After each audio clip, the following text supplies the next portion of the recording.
A sala de espera estava quase vazia naquela tarde. Apenas o barulho suave do ar-condicionado, o tilintar de uma xícara lá no balcão da recepção e o silêncio particular dos lugares onde as pessoas chegam carregando esperanças que ainda não têm forma. Rita estava sentada perto da janela com as mãos unidas sobre a barriga. 5 meses. Sentia o bebê se mexer às vezes, um jeito de se anunciar que ela achava que nunca ia cansar de sentir. Havia nervosismo, sim, o tipo que antecede cada consulta, cada vez que ela aguardava ouvir aquele coração pequeno batendo firme na tela. Mas havia também uma quietude nova, uma paz que ela estava aprendendo a reconhecer como pertencimento. Pela primeira vez em muito tempo, ela estava no lugar certo, fazendo a coisa certa, para a pessoa certa. Ela olhou para a bolsa no colo. Dentro, o cartão do plano de saúde, um pedaço de bolacha cream cracker caso os enjoos voltassem, e uma fotografia do ultrassom anterior que ela guardava como quem guarda um talismã. Sorriu sozinha, sem perceber. Foi quando a porta da clínica abriu. Ela não olhou de imediato. Pessoas entram e saem o tempo todo. Mas havia algo no passo. Aquele passo específico, pisado de um jeito que ela tinha passado anos aprendendo a reconhecer de longe, pelo corredor, pela escada, para ter tempo de se preparar, que fez o corpo dela reagir antes que a mente processasse. Os ombros subiram, o pescoço enrijeceu, a mão foi involuntariamente para a barriga. Rita, uma palavra, só uma, e toda aquela paz que ela estava aprendendo a ter se desfez como açúcar em água quente. Joel estava parado no meio da sala de espera, olhando para ela do jeito que sempre olhava quando queria deixar claro que a encontrou, que sabe onde ela está, que não existe lugar onde ela vá que ele não chegue também. Ele estava bem vestido. Joel sempre estava bem vestido em público, isso era parte da performance, com aquele sorriso de canto de boca que não era sorriso. Que coincidência, ele disse, e havia escárnio até no espaço entre as palavras. Rita não respondeu. Olhou para a recepcionista, que havia levantado levemente da cadeira com a expressão de quem não sabe exatamente o que está acontecendo, mas percebe que algo não está certo. Vim ver meu filho, Joel disse, mais alto dessa vez. Alto o suficiente para a senhorinha do outro lado da sala erguer os olhos do celular. Tenho o direito de participar do exame. É meu filho. Você não foi chamado, Rita disse. A voz saiu mais firme do que ela esperava, mas as mãos tremiam. Não preciso ser chamado. Ele deu um passo na direção dela.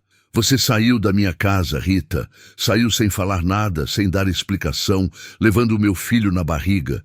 Você acha que isso não tem consequência? Qualquer assunto sobre o bebê passa pelo advogado. Ele riu. O tipo de riso que não tem alegria, só veneno. Advogado. Repetiu a palavra devagar, como se estivesse saboreando algo amargo. Você tem dinheiro para advogado agora? Deu mais um passo. Você limpa a casa dos outros, Rita. Não se confunda. As palavras eram calculadas. Ela sabia disso. Sabia que Joel era especialista em encontrar a fissura exata, o ponto onde a pessoa já está machucada e pressionar ali com precisão. Ela conhecia esse jogo de cor. Mas saber que é uma armadilha não impede de sentir o ferimento quando ela se fecha. Os olhos encheram, ela não queria. Pressionou a mandíbula, respirou fundo, mas as lágrimas vieram mesmo assim. Aquelas traiçoeiras lágrimas que ele sempre soube arrancar dela diante de outras pessoas, que ele sempre usou depois como prova de que ela era fraca, instável, exagerada. Você vai entrar nesse exame, ele disse baixo, chegando perto demais. E depois a gente conversa sobre o que vai acontecer daqui para frente. Porque você não vai criar esse filho sozinha, fingindo que eu não existo. Ela abriu a boca para responder, mas outra voz chegou antes. Rita, calma, diferente. Com um peso que não precisava se anunciar. Ela virou. Carlos Alberto estava parado na entrada da clínica com uma pasta preta na mão e o terno escuro de sempre. Ele havia chegado para falar com o irmão, Dr. Henrique, sobre um assunto de família. Nada urgente. A rotina de dois irmãos que dividem o mesmo sobrenome e, às vezes, precisam dividir também as decisões. Mas ele havia parado. Viu a cena. Leu tudo em segundos, com aquela capacidade que ele tinha de entrar numa sala e entender a temperatura do que estava acontecendo antes que qualquer palavra fosse dita. Seus olhos encontraram os de Rita, e ali, naquele segundo, ele tomou uma decisão. Caminhou até ela, passos firmes, sem pressa, sem hesitação. Parou do lado dela, muito perto, perto o suficiente para que o gesto dissesse algo sem que ele precisasse abrir a boca. Então inclinou levemente a cabeça, e os lábios dele ficaram a poucos centímetros do ouvido dela. Ela sentiu o calor antes de entender as palavras. Finja que sou seu marido. Amigos e amigas que me acompanham, essa é uma daquelas histórias com final feliz que vocês tanto pedem e esperam.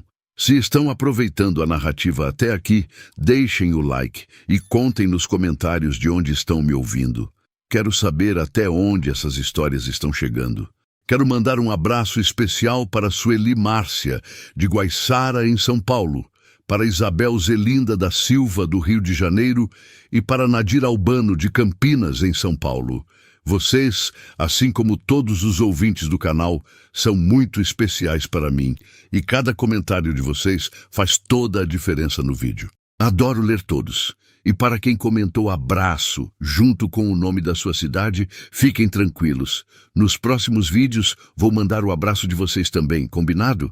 Rita demorou a processar as palavras de Carlos Alberto porque seu corpo ainda carregava a memória de uma vida inteira aprendendo a se defender. Uma história feita de medo, silêncio e marcas que não desapareceram quando a violência ficou para trás. Joel entrou na vida dela com flores, palavras certas e a atenção calculada dos homens que sabem conquistar. Rita era nova demais para reconhecer os sinais. Que ciúme não é cuidado, que controle não é proteção, que um homem que diminui uma mulher jamais cresce o suficiente para parar. Os alertas vieram aos poucos, o humor que mudava sem aviso, as perguntas insistentes sobre onde ela estava, as amigas que ele criticava, as roupas que nunca estavam adequadas, os planos que ele desaprovava. O isolamento foi sendo construído em silêncio, até o dia em que ela percebeu que não tinha mais para quem ligar. A violência não começou com estrondo. Veio disfarçada de acidente. Um empurrão, um braço apertado com força demais. A voz que subia até virar grito e depois descia para um sussurro ameaçador. Ela nunca soube qual era pior. Pediu ajuda uma única vez. Ouviu que todo casamento tem fases difíceis, que precisava ter paciência. Guardou a resposta e nunca mais pediu socorro. Quando descobriu a gravidez, ficou imóvel diante das duas linhas no teste. Ali havia uma certeza e uma decisão. Aquela criança era dela, inteiramente dela. E não cresceria numa casa onde aprender a andar significasse também aprender a não fazer barulho. Foi Dona Celeste, a vizinha atenta, quem apareceu com uma solução. Um emprego numa casa grande para um homem sério que pagava em dia. O nome dele era Carlos Alberto. Rita chegou à mansão esperando ordens ásperas e voz alta. Encontrou silêncio e objetividade. Ele explicou o necessário e voltou ao escritório. Não gritou. Não a olhou com desrespeito.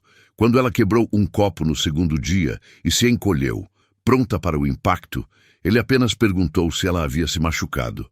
Não tinha, mas seu corpo demorou a acreditar. Com o salário, Rita começou a guardar dinheiro em segredo. 2 meses. 3. Esperando que a determinação superasse o medo. Escolheu uma manhã em que Joel saiu cedo, juntou o pouco que ainda era realmente seu, deixou a chave sobre a mesa e foi embora. Sem bilhete. As marcas no braço já diziam tudo. Alugou um apartamento pequeno, trocou a fechadura e naquela noite dormiu sem esperar os passos no corredor. Acordou com um chute leve na barriga, como se o bebê soubesse que, enfim, estavam a salvo.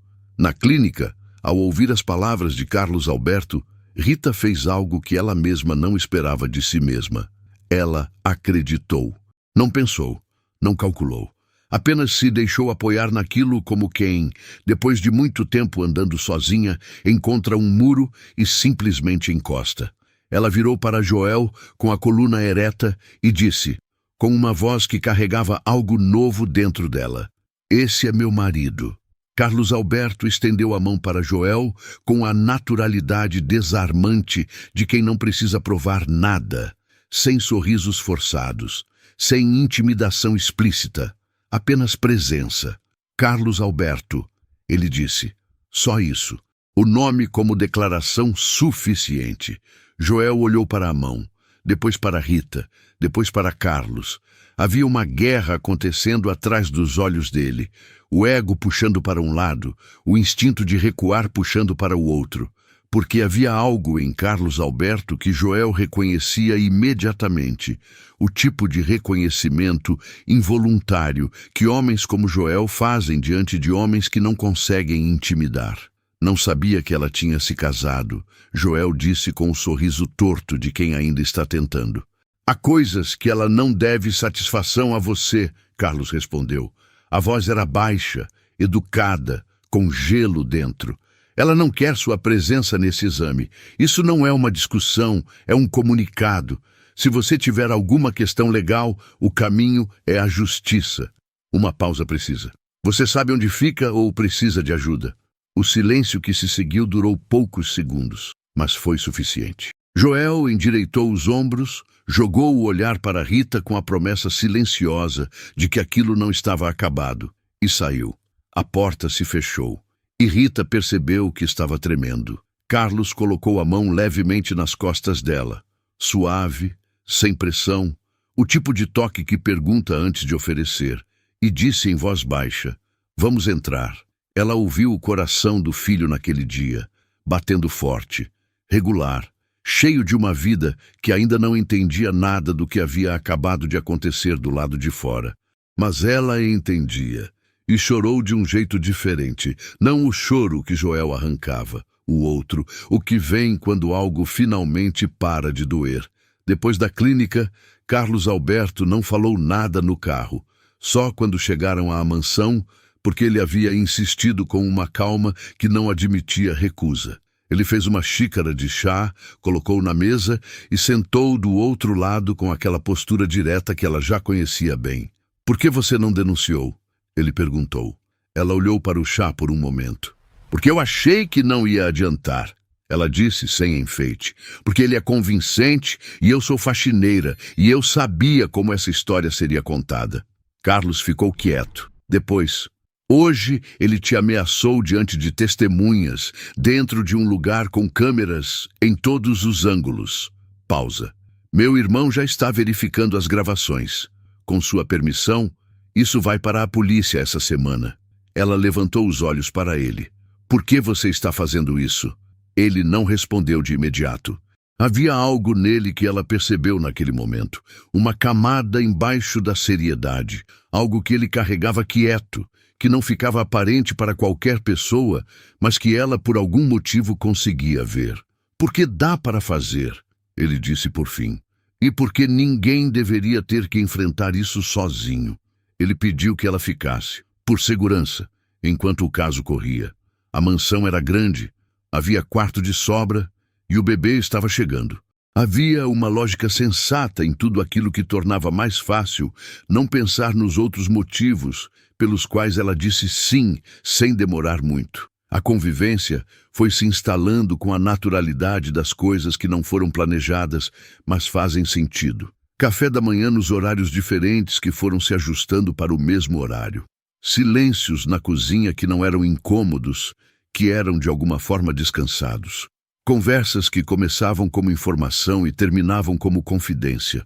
Ele a acompanhou nas consultas, sentava na cadeira ao lado, não falava mais do que precisava, mas estava lá, presente com aquela presença particular que não invade, que apenas ocupa o espaço de um jeito que torna tudo um pouco mais leve. Rita começou a perceber coisas. A forma como ele entrava no quarto do bebê antes de dormir e ficava um segundo parado olhando para o berço vazio, como se já estivesse esperando. A forma como ele pesquisou sobre partos, sobre primeiras semanas, sobre o que fazer quando o bebê não para de chorar. Ela viu o histórico do computador por acidente e não disse nada, mas guardou. A forma como, quando ela tinha enjoos, ele colocava bolacha cream cracker na mesa sem que ela pedisse. Ela reconhecia o cuidado, aprendera a reconhecer pela ausência, e estava com medo. Não do jeito antigo, do jeito novo. O medo de quem começa a querer algo e não sabe se merece. O bebê nasceu numa madrugada de chuva. Carlos levou. Ficou na sala de espera por horas, sem que ninguém pedisse. Quando a enfermeira saiu e disse que mãe e filho estavam bem, ele fechou os olhos por um segundo só. E Rita, que o viu pela janela da sala de recuperação, nunca esqueceu aquela expressão. Era alívio, mas era mais do que alívio. Era a expressão de quem percebe que tem algo a perder. Nos dias que se seguiram, ele aprendeu a temperatura certa do mingau. Aprendeu que o bebê gostava de ser embalado com o braço esquerdo. Chegava tarde do trabalho e parava na porta do quarto com aquela imobilidade particular dos momentos em que uma pessoa tenta gravar alguma coisa na memória sem que a memória perceba. Rita fingia que dormia. O coração batia diferente. Ela sabia o que estava crescendo dentro dela. Reconhecia agora, porque aprendera a distinguir entre o que tinha vivido antes e o que estava vivendo agora. Mas havia uma voz que dizia que ela era funcionária dele, que ele era bom demais para ser real, que confundir gratidão com amor era o tipo de erro que cobra caro. Então ficava quieta. Agradecia com palavras práticas. Cuidava do filho. E quando Carlos Alberto cruzava a sala e sorria para o bebê com aquele sorriso raro que desfazia toda a seriedade do rosto dele, ela olhava para o outro lado. Joel foi preso antes que o bebê completasse 2 meses. As imagens da clínica eram claras, mas o que tornou o caso sólido foi outra mulher. Alguém que havia estado com ele depois de Rita, que havia vivido a mesma história com outros detalhes e a mesma dor, que havia encontrado coragem para falar quando soube que não estava sozinha. As 2 denúncias juntas, as gravações, o histórico, ele foi preso. Rita ficou sabendo por uma ligação. Desligou o telefone, ficou parada por um momento e depois foi até o quarto do filho. Ficou olhando para ele dormindo, para as mãozinhas fechadas, para aquela respiração tranquila de quem não sabe ainda nada sobre o mundo, de quem só sabe que está seguro. Está tudo bem, ela disse baixinho, para ele, para ela, para tudo aquilo que estava aprendendo a ser. A noite em que aconteceu foi uma noite de chuva fina. O bebê havia dormido mais cedo do que de costume, e a casa estava com aquele silêncio particular que a chuva lá fora tornava ainda mais completo. Rita estava no sofá com os joelhos dobrados e uma xícara morna nas mãos, olhando para nada especificamente, quando Carlos Alberto chegou do escritório, afrouxou a gravata e sentou do outro lado do sofá. Ficaram assim um tempo, sem falar, o bebê dormindo, a chuva lá fora, o tipo de silêncio que não pede para ser preenchido. Então ele disse sem olhar para ela, "Você vai embora quando ele crescer mais um pouco?" Rita virou a cabeça devagar. Havia algo na pergunta, uma vulnerabilidade que não combinava com a postura dele, com tudo o que ela sabia sobre como ele se apresentava para o mundo. Era uma abertura, pequena, mas real. "Você quer que eu vá?" ela perguntou. Ele finalmente olhou para ela, e havia ali, naqueles olhos que ela conhecia tão bem agora, algo que ele vinha segurando há tempo, algo que ele havia decidido, naquele momento, parar de segurar. "Não", ele disse, simples, verdadeiro. Então, devagar, com a mesma calma deliberada de tudo o que ele fazia, como se agir de outra forma nunca fosse uma opção real, ele se inclinou e a beijou. Não foi impulsivo. Não foi dramático, foi exato, como tudo nele. como uma pergunta que já sabia a resposta, mas precisava ser feita em voz alta. Ela fechou os olhos e entendeu, com aquela clareza que só chega quando a gente para de ter medo de entender, que o que sentia não era gratidão, não era dependência, não era o eco de uma ilusão antiga. Era amor, o consciente, o escolhido, o tipo que cresce devagar no espaço entre café da manhã e consulta médica e silêncio respeitado e mão estendida no momento certo. Quando se separaram, ele ficou olhando para ela por um segundo. Eu me apaixonei por você, ele disse, por tudo que você é, pela forma como você protege esse filho, pela forma como você recomeçou sem pedir permissão para ninguém. Uma pausa.